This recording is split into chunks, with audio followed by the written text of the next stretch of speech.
je poznati novosadski fizijatar, jedan od najpriznatijih stručnjaka za kičmu, akupunkturolog i multimedijalni umetnik, lider bendova Armagedon, Vitriol i Tornado, fotograf, pesnik i vizionar.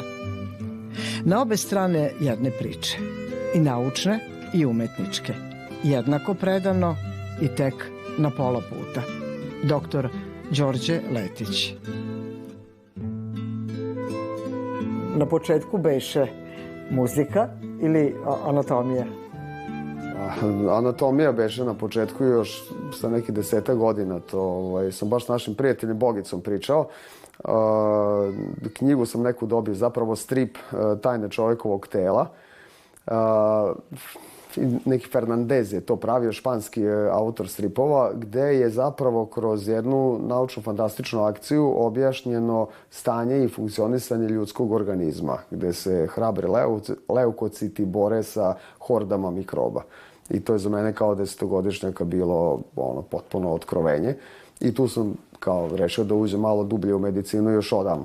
A muzika došla 2-3 godine kasnije. A mi smo se videli inače na Stotki pre 30 godina, tačno. Pa da nastavimo gde smo stali. Pa evo sad nastavit ćemo. Toliko toga je prošlo od tada, pa sada već preko 36 albuma muzičkih. A i sad će ovo sve pacijente koji vas znaju, jer ste vi jedan od naših najpoznatijih fizijatara i akupunkturologa, zbuniti, ali verovatno svi dobro znaju da je muzika prosto, ne mogu već da kažem sada ventil, nego profesionalni sastavni deo vaše priče. Jeste, da. To je neki alter ego. To je drugi život, ne znam ni kako da je nazovem, ali jedno bez drugog ne ide. Armagedon, pa mnogo kasnije Vitriol, pa i Tornado. To su 3 imena veoma važna. Posletioci Exita će znati, čak 2 puta nastupi. Dakle, simfometal, molim vas da mi malo objasnite koji je muzički žanr u pitanju. To je smislila naša koleginica, vaša zapravo, Tamara, zaboravio sam kako se preziva, 92. godine. Ona to nije odvalila, ali je taj termin izbacila dok sam gostovao na Pan radio i tada je postao Pan radio. Armagedon je podsjećao tad na simfo roka, ali je bilo mnogo komplikovanije, mnogo produkcijski zahtevnije i ona je to karakterisala. Ovo bi moglo da se nazove simfo metal. I meni se dopala ta ideja. I zaista nekih 10 godina kasnije, prosto nevjerovatno, taj termin se pojavio svetski kao žanrovski jedan moment novi koji se zove simfo metal ili progresiv metal ili neoklasika. Znači, stvari u kombinaciji heavy metala i klasične muzike, gde zaista i učestvuju klasični instrumenti kao što su violina, violončelo, opersko pevanje i pozadina svega je tipičan heavy metal band, 2 gitare, bas, bubnjevi i heavy metal vokal. Tako sam ja tu inače ubacio mog kuma Florena Balaža, on je tu sa violinom učestvovao. Na kraju smo nas dvojica napravili Vitriol kao nešto potpuno drugo. Akustičnu verziju. Akustičnu verziju toga. Posle nam se pridružio Filip Žmaher, pa je s njim nastao Tornado, tako da to se samo granalo i granalo.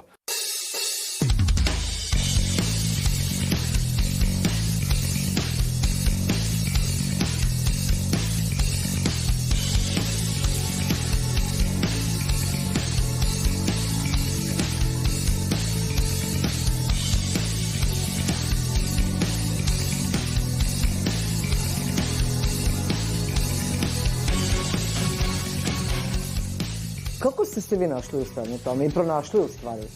Pa ja dok sam učio, dok sam spremao ispite, slušao sam najčešće Vivaldija. To je znači italijanski barok i u više njegovih kompozicije, pogotovo zima i leto u godišnjim dobima, postoje neki pasaži koje da je radio danas, on bi bio heavy metalac, to je garant. Dobro. Znači, bukvalno to se copy-paste, recimo Metallica. Posle sam Čajkovski, kompozicija Romeo i Julija, isto čist heavy metal. Znači, bukvalno to su heavy metal riffovi koje svira orkestar.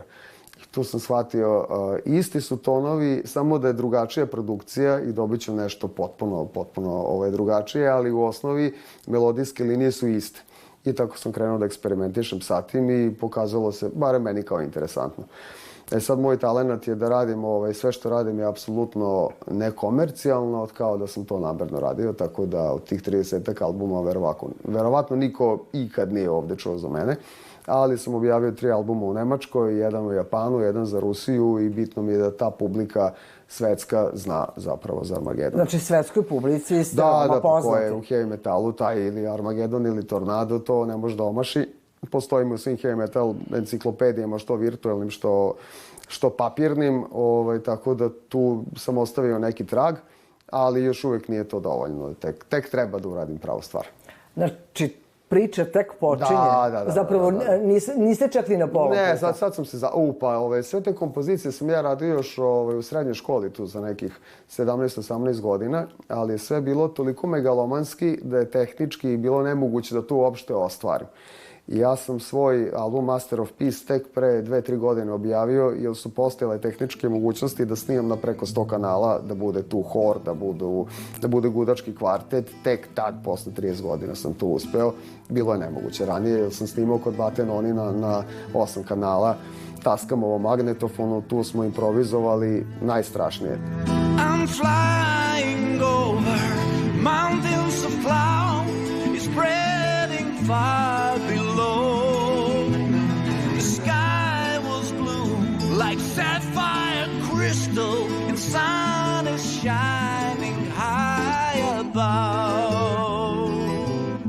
Kada se bavite analognom fotografijom, napravite kalendare i napravite izložbu fotografije, je li tako generalno pristupate životu? Je li to tako od uvek ili vas je prosto možda ipak medicina i praksa naučila toj posvećenosti i doslednosti u svemu što radite? Ne, uopšte nije medicina. Znači, da sam se ja pitao, da sam slušao glas svog srca, ja bi bio kompozitor. Znači, apsolutno. Medicina je jedna pragmatična stvar koju sam prihvatio kao nešto što je najbolji izbor za mene u ovo vreme, u ovoj zemlji. Ali uvek sam terao do kraja te svoje neke ideje, jer ukoliko ih ne materializujem, znači da budu opipljive kao knjiga, kalendar, vinil, CD, DVD, jednostavno nije mi to. Džabe što su oni meni negdje u glavi kao ideje, još uvijek ih ima gomila u glavi, ali to sve mene ne zna niko šta je tu. Tako da jedini način da ja njih zaista izbacim, da ih rodim zapravo u ovom svetu jeste taj materijalni oblik i zato sam od uvek insistirao na tome da i to što se izda, da bude uvek, da kažem, u nekom luks izdanju, pogotovo diskovi, ploče i kalendari su uvek na najboljoj harti, uvek je sve maksimalno ispoštovano. A ako ne mogu to da ispoštujem, onda ni ne radim, onda napravim pauzu i čekam neko bolje vreme.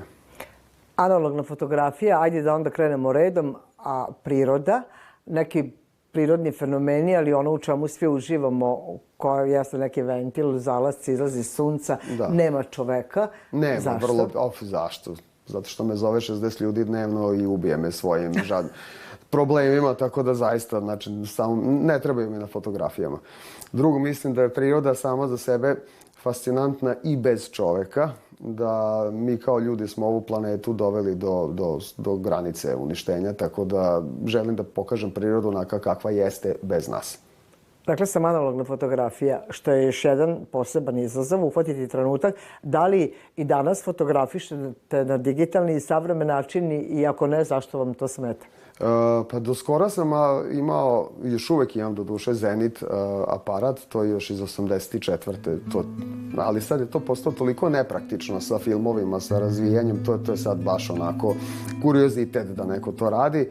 Prešao sam na digitalni i na kraju fotografišem iPhone-om koji mi je non stop u džepu i zaista pravi odlične fotografije i hvata te trenutke koje nema šanse da bih uhvatio ako nosim aparat sa sobom.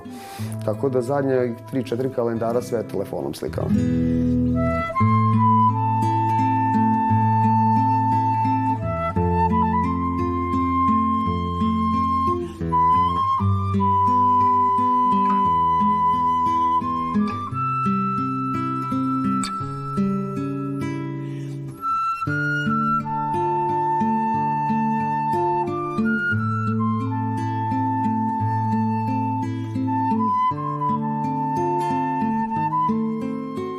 Sad imam pored vaše biblioteke i ovo nije slučaj, ali i ovo je vaša priča. Ova kolekcija knjiga i svaka od njih je u nekom trenutku imala svoju posebnu ulogu, ali kada sam vas zamolila da pored vaše knjige izaberete knjigu koja vam je sudbinski promenila život. Definitivno. Iskreno, baš ste me iznenadili.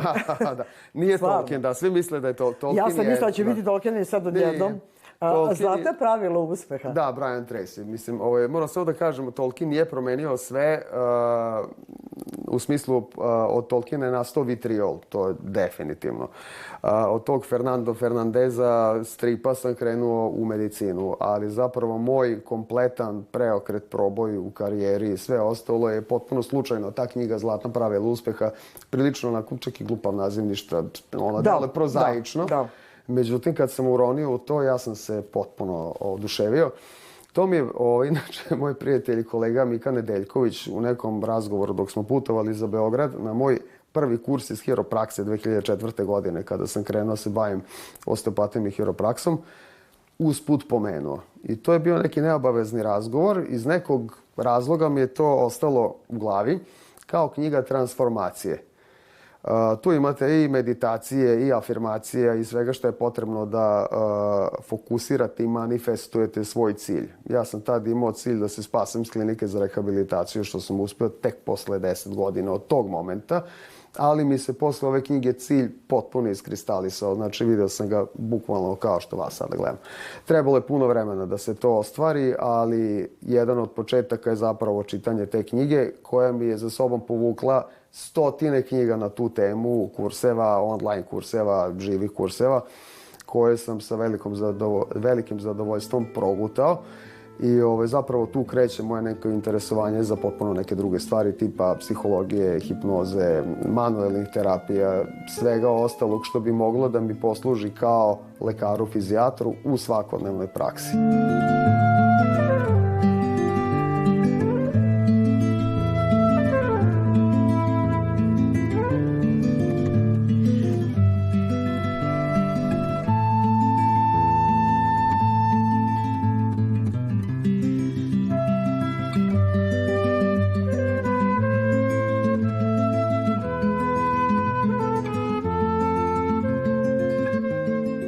Zanimljivo je da kao lekaru koji je već imao dovoljno znanja i talenta, pa bio u kliničkom centru i na medicinskom fakultetu, da napravite taj korak i da sve to napustite i odete u neku svoju priču. Zašto? Pa nije bilo nešto teško.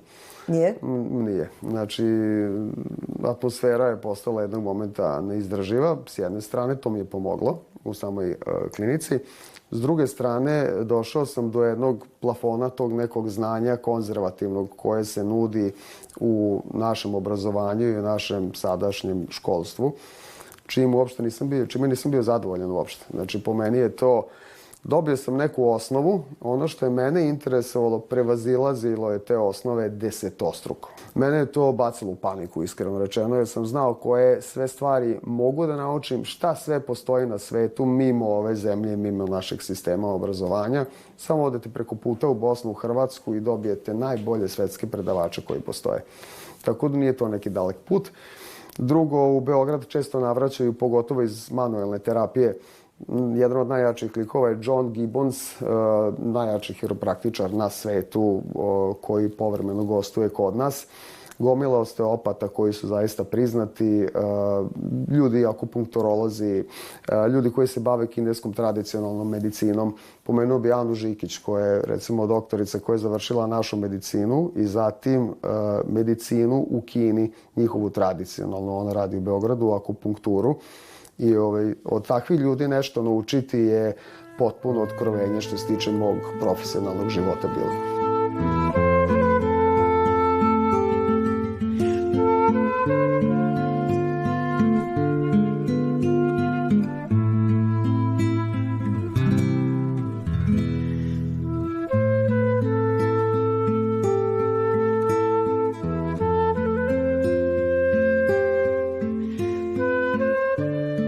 Vi ste zapravo u vašem obrazovanju, ali i u praksi uzeli ono najbolje Jeste, spajam te dve stvari, tako je, da. I napravili neku svoju metodologiju. Pa da, to je neka mešavina konzervativne i da kažemo alternativne medicine.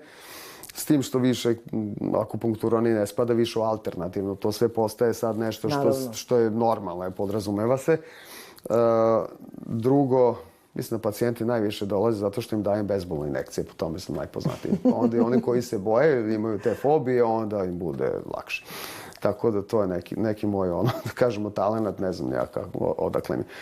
Ali suština je da, šta je poenta? Ja prvi da sam pacijent, mene bi neopisivo mrzelo da idem 15 dana, 20 dana, 30 dana na fizikalne terapije. Znači, u današnje vreme da vi nemate vremena ni za šta, treba odvojiti 2 nedelje nekih tretmana. Ja gledam na to što više ubrzam, što više skratim, da bude kvalitetno i uspeo sam da skratim taj period trostruko do petostruko u odnosu na neke standardne reference. Tako da ljudi su naravno zadovoljni, brže se oporave, dođu do nekih svojih od putovanja pa nadalje svega šta su sebi planirali. Postoje jedna priča magneta i žaba, pa bih ja voljela da mi onda kad smo već u ovoj temi objasnite otkud toliko žaba i otkud toliko magneta. Pa žabe doneo neko, ne znam ko je prvi doneo žabu kao simbol prosperiteta i ne znam čega. Ja inače ne volim nešto žabe naročito, tako to mi onako sve bilo neka ironija, ali imam gatalinku u dvorištu koja mi se penje na kvaku od ordinacije. To mi sve nekako, ništa mi nije to slučajno. I to mi je sada, kažemo, maskota ordinacije. Ona je stalno tu pored, zaista je stalno tu. Spava u nekom cveću i svi je viđaju. I jedno po jedno pacijenti su donosili žabu, vide u čekonice, stoji tu neke žabe, tako sam ja sad poplavljen žabama u raznoraznim pozama. Ali je interesantno da dosta njih zauzima neke poze iz joge, jedna je na traci za vežbanje, jedna čita knjigu, sve imaju neku poruku. Simbolika. Da, ima simbolike. A što se tiče magneta, na njih sam naročito ponosan, ima ih preko 80. Dosta pacijenata se ukoči pred put i dolaze mi već je priča onako tipična. Putujem u petak, ne znam, sad je ponedeljak ili utorak. Kupio sam avionsku kartu, očaj potpuni u kočec, šta da radi, da li da otkaže put. I ne znam, uglavnom dajte sebi reko 2-3 dana pa ćemo da vidimo i uglavnom to bude dobro. Tako da onda je njihova neka sveta obaveza da mi donesu magnet sa te destinacije, pošto smo spasli kartu, put i sve. I tako je to krenulo. I za par godina su se nakupile 2 table magneta.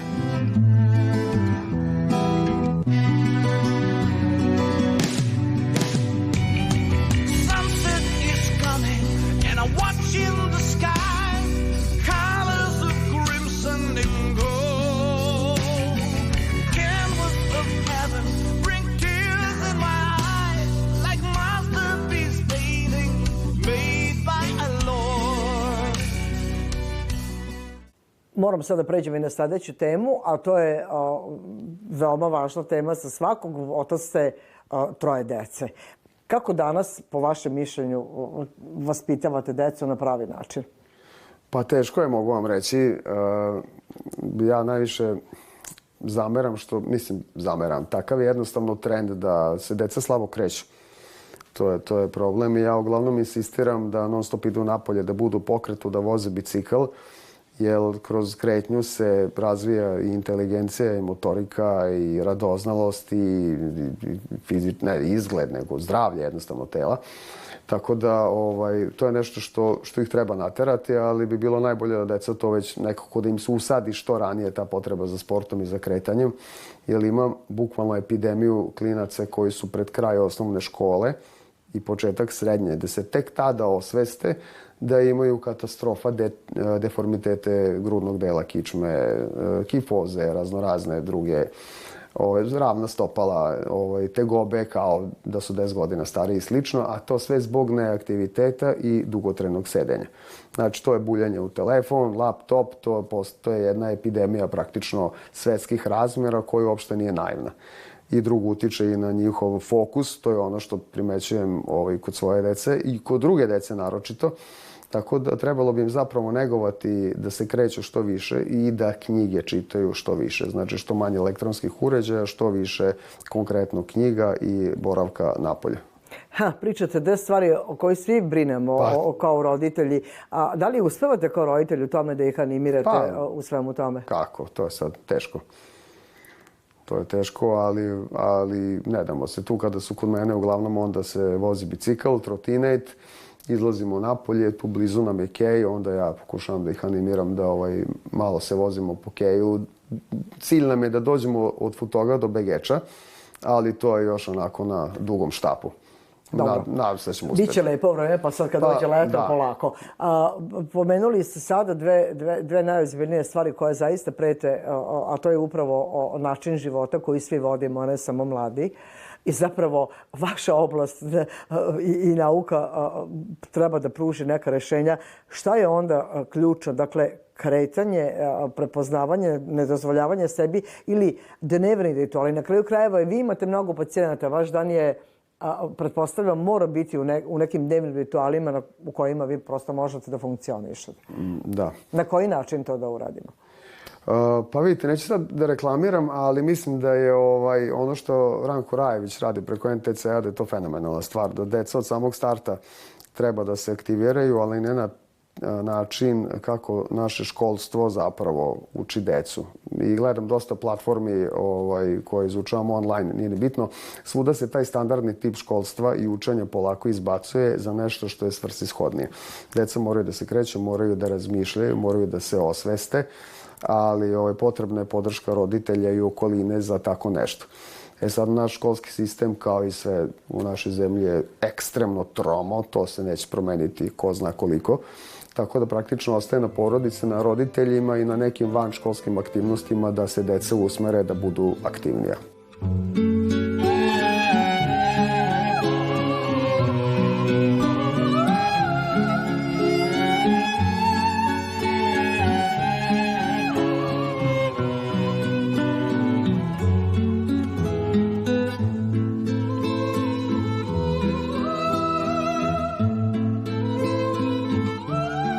Zašto je nama na kraju potreban fizijatar da sad sklonimo ovaj savremeni način života?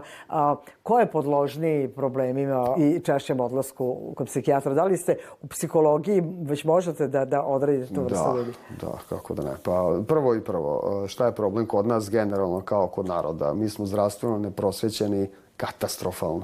Znači, mene dolaze ljudi sa svih krajeva sveta, znači naši su svuda. Svaki mali Nemac, svaki mali Amerikanac zna šta su diskovi. Ako ne bude pazio na diskovi između pršljenova, neće moći da radi, neće moći dugo da sedi, neće moći da dobije posao koji zahteva određenu fizičku spremu. Znači, neće moći da digne kredit. To je sve kaskada, jedno utiče na drugo. Znači, mora da ima dobre diskove, mora da ima dobra kolena, mora da ima dobre mišiće. Kod nas se svi javljaju kod fizijatra kada je već prekasno. Drugo, 98% ljudi je lenjo da radi vežbe bilo kakve. Znači, najlakše je dođu kod mene, ja ih bocnem, oni sutra budu ko novi, teraju dalje i evo ih za 2-3 mjeseca opet. To se tako vrti u nedogled. Ja kažem pacijentima, kad bi svi slušali moj savjet, svi bi bili zdravi, ja bi ostao bez posla. Ja tu im slobodno dajem jer znam da su dovoljno lenji i da mi neće slušati, tako da to vrlo radim savjetujem. Vežbajte, istežite se, hodajte toliko i toliko, jedite malo manje, ali to ne vredi. Ljudi su robovi svojih navika koje su grozne i to tako ide jedno za drugim i zbog toga završavaju kod mene. Da se vratim na zlatno pravilo uspeha. Prvo moram da vas pitam u vašoj priči da li je vi u ovom trenutku živite, ali do sada vođen razgovor. U ovom trenutku mogu da kažem da ste tek na pola puta, možda ni dotle. Šta je za vaš zlatno pravilo vašeg uspeha i vašeg ličnog života? Pa po meni je zapravo stvaranje novog sebe, boljeg i poboljšanog sebe, to još nisam postigao, ali menjanje loših navika, to je najgori i najteži deo svega. Znači, prepoznati vaše loše osobine, loše navike i promeniti ih. To je baš sizifovski posao, ali ko to uspe, taj će na kraju, da kažemo, onako žargonski da avanzuje i to će se zaista i desiti.